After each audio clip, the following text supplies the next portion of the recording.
بسم اللہ الرحمن الرحیم۔ السلام علیکم ورحمۃ اللہ وبرکاتہ۔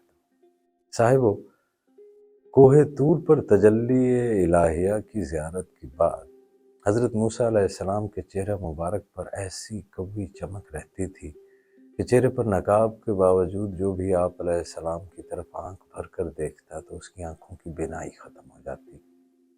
آپ علیہ السلام نے حق تعالیٰ سے عرض کیا کہ مجھے ایسا نقاب عطا فرمائیے جو اس قوی نور کا سطر بن جائے، اس قوی نور کے اوپر پردہ بن جائے اور آپ کی مخلوق کی آنکھوں کو نقصان نہ پہنچے۔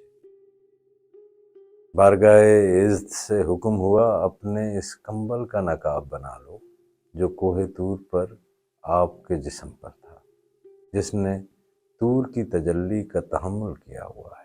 اس کمبل کے علاوہ اے موسیٰ علیہ السلام، اگر کوہ کاف بھی آپ علیہ السلام کے چہرے کی تجلی بند کرنے کو آ جائے تو وہ بھی مثل کوہ طور پھٹ جائے گا۔ الغرض حضرت موسیٰ علیہ السلام نے بغیر نقاب کے خلائق کو اپنا چہرہ دیکھنے سے منع فرما دیا۔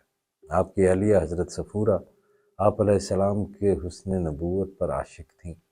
نقاب جو نظروں کے درمیان حائل ہو گیا تھا وہ اس سے بے چین ہو گئی۔ جب صبر کے مقام پر عشق نے آگ رکھ دی تو آپ نے اسی شوق اور بیتابی سے پہلے ایک آنکھ سے موسیٰ کے چہرے کو نور کو دیکھا، اس سے ان کی اس آنکھ کی بینائی سلب ہو گئی۔ اس کے بعد بھی ان کو صبر نہ آیا، دل اور آنکھوں کی طلب اور بڑھ گئی۔ نظارہ تجلیات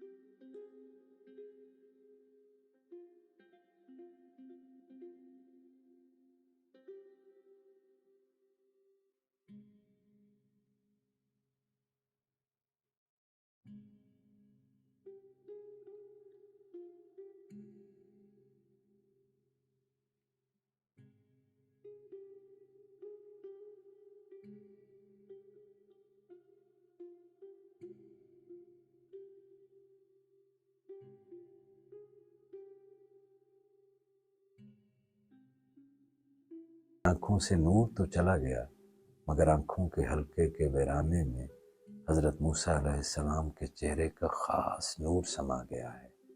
حق تعالیٰ کو حضرت صفورہ کی یہ سچی چاہت اور تڑپ، یہ کلام، یہ عشق کا مقام، یہ دل اور آنکھوں کی طلب پسند آ گئی۔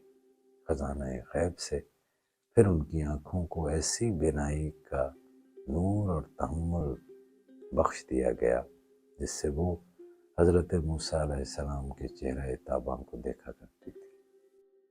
صاحبو، طلب صادق ہو تو خدا کی مدد پہنچ ہی جایا کرتی۔